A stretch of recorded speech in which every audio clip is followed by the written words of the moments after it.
ሰላም ሰላም ጤና ይስጥልኝ እንደምን አላችሁ? አጫጭር የዝውውር መረጃዎችን ይዤላችሁ መጥቻለሁ። እንደተለመደው ቻናሉን ሰብስክራይብ እያደረጋችሁ ቤተሰብ መሆን ትችላላችሁ። ሁልጊዜ የምለቃቸው አጫጭር መረጃዎች ቶሎ ቶሎ እንዲደርሷችሁ የደወል ምልክቷን መጫናችሁ እንዳትዘነጉ።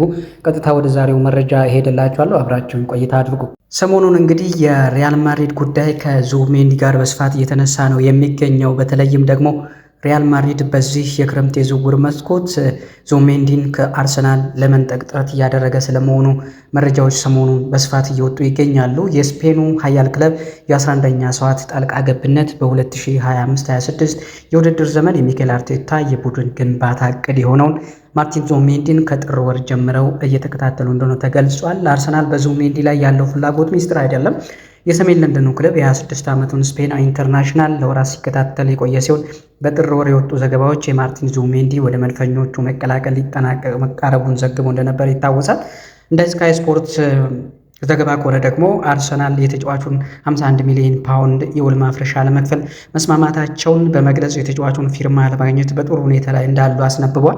ይሁን እንጂ የክረምቱ የዝውውር መስኮት እንደተከፈተ ሪያል ማድሪድ ተጫዋቹን ለማስፈረም ከባድ ተፎካካሪ ሆኖ ብቅ ማለቱ ሊጠናቀቅ የቀረበውን የዙቢሜንዲን ዝውውር አወሳስቦታል የሚሉ ሰፋ ያሉ መረጃዎች እየወጡ ይገኛሉ። በተለይም ደግሞ የስፔኑ ዳሪዮ ኤስኤስ የተባለው ማህበራዊ ሚዲያ እንደዘገበው ሎስ ብላንኮቹ የዩሮ 2024 አሸናፊውን ማርቲን ዙቢሜንዲን ለማስፈረም አንድ የመጨረሻ ሙከራ ለማድረግ እያሴሩ ነው ሲል ነው ያወጣው ማለት ነው። ይህም በገበያ ላይ ያለ ሌላ ተጫዋች ከመሃል ሜዳ ፍላጎታቸው እንደ ዙቢሜንዲ መስፈርታቸውን ያሟላ የለም ብለው በማመናቸው ነው ሲል ነው ኤስኤስ የዘገበው። ነገር ግን ዛሬ የሚወጡ መረጃዎች እንዳሳዩት ደግሞ በተለይም እውቁ የዝውውር መረጃ አቅራቢ የሆነው ፋብሪዚዮ ሮማኖ እንደዘገበው አርሰናሎች ከማርቲን ዙቢሜንዲ ጋር ሙሉ ለሙሉ ከስምምነት እንደደረሱ እና ተጫዋቹን ለአርሰናል ለመፈረም እንደተስማማ ገልጿል ማለት ነው። በዚህም እንግዲህ በሚቀጥለው ሳምንት የሕክምና ምርመራውንም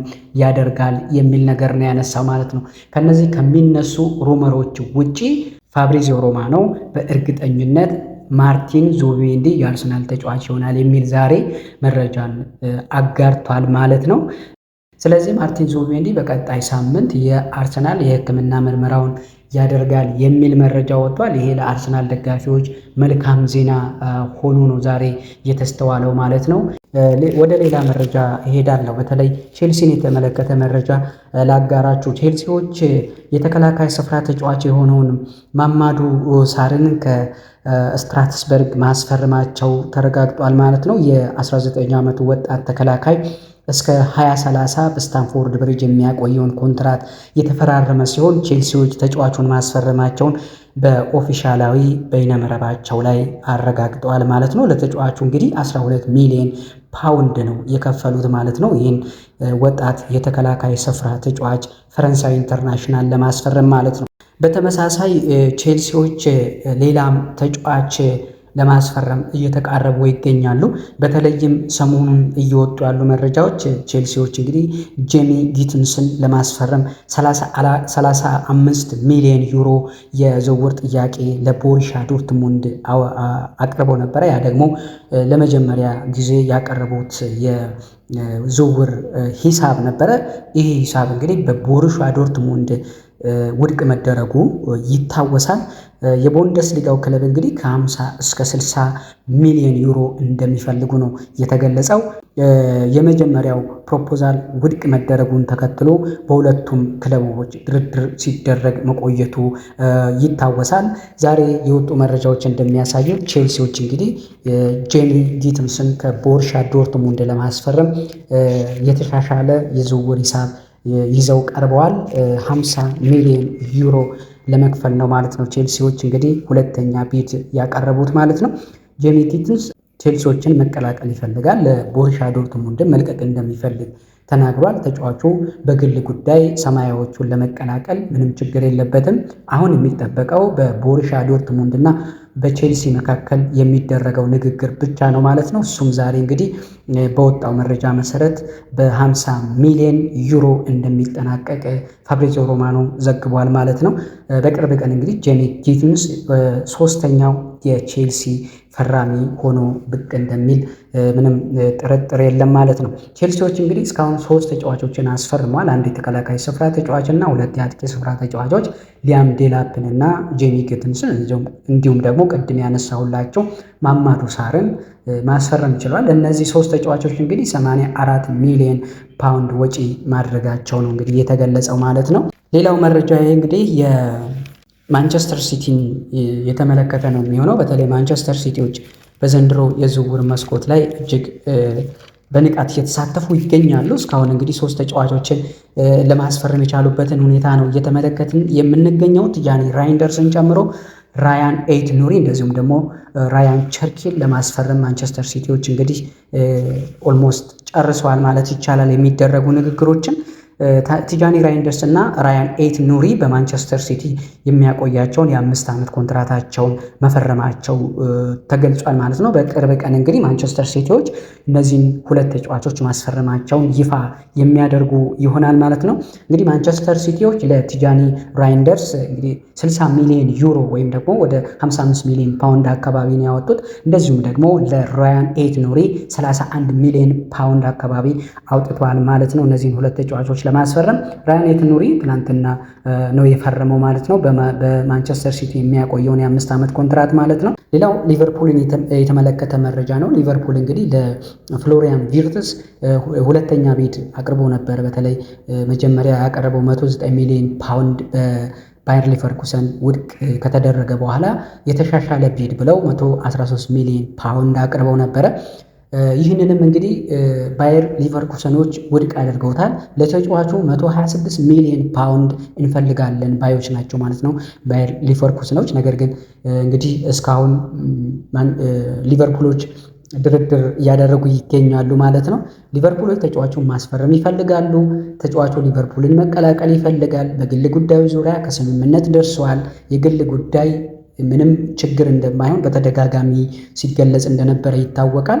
ነገር ግን ደግሞ ባየር ሊቨርኩሰኖች የሚፈልጉት የዝውውር ሂሳብ 126 ሚሊዮን ፓውንድ ወደ 150 ሚሊዮን ዩሮ አካባቢ ነው።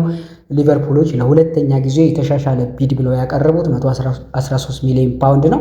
ይህም ደግሞ እንግዲህ በባየር ሊቨርኩሰኖች ውድቅ መደረጉ ነው የተነገረው ማለት ነው። አሁንም ሊቨርፑሎች ንግግር እያደረጉ ይገኛሉ። በቀጣይ ምን አይነት ውጤት ይኖረዋል ይሄ የዝውውር ሂደት አብረን የምንመለከተው ነው የሚሆነው። ሌላው ሊቨርፑልን የተመለከተ መረጃ ሌላ አለ። የሚሎስ ከርኬዝ ጉዳይ ነው። ሚሎስ ከርኬዝ እንግዲህ የቦርንመዝ የተከላካይ ስፍራ ተጫዋች የነበረ ነው። ባሳለፍነው የውድድር ዓመት እጅግ አስደናቂ እንቅስቃሴ ሲያሳይ የነበረ ወጣት ተከላካይ ነው። 20 ዓመቱ ላይ ነው የሚገኘው። ቦርንመዞች ይህን ተጫዋች ለመሸጥ ኦልሞስት ከሊቨርፑል ጋር ከስምምነት ደርሷል። ሚሎስ ከርኬዝ የሊቨርፑል ተጫዋች ለመሆን የጊዜ ጉዳይ ብቻ ነው። ለተጫዋቹ እንግዲህ ሊቨርፑሎች ወደ 30 ሚሊዮን ፓውንድ አካባቢ እንደሚከፍሉ ነው የተረጋገጠው። በቅርብ ቀን ሚሎስ ከርኬዝ የዝውውር ፕሮሰስ ወይም ሂደቱ ተጠናቆ የሊቨርፑል ተጫዋች የሚሆንበት ሁኔታ ይጠበቃል ማለት ነው። ሊቨርፑል እና ቦርንሞዝ የመጨረሻ ንግግር ለማድረግ ለ3ኛ ጊዜ ማለት ነው ቀጠሮ ይዘዋል። ይህ የመጨረሻ ንግግር የዝውውሩን ሁኔታ የሚዘጋው ይሆናል ማለት ነው። የሚሎስ ከርኬዝ ጉዳይ በቅርብ ቀን ውስጥ የሚዘጋና የሚጠናቀቅ ስለመሆኑ ነው እንግዲህ መረጃዎች እየወጡ የሚገኙት ማለት ነው። ሌላው የማይክ ሚኛን ጉዳይ ነው። ቼልሲዎች በተለይ ሰሞኑን ይህን ተጫዋች ለማስፈረም ተደጋጋሚ ሙከራ አድርገው ነበረ ከኤሲ ሚላን ማለት ነው። ይሄ የዝውውር ጉዳይ እንግዲህ ዛሬ መቋረጡን ነው ፋብሪዚዮ ሮማኖ የዘገበው ማለት ነው። የዝውውሩ መቋረጥ ዋነኛ ምክንያት በኤሲ ሚላን እና በቼልሲ መካከል ያለው የተጫዋቹ የዋጋ ልዩነት ነው። ቼልሲዎቹ 11 ሚሊዮን ፓውንድ ብቻ ነው መክፈል የምንፈልገው የሚል ነገር ነው አቋም የያዙት ማለት ነው።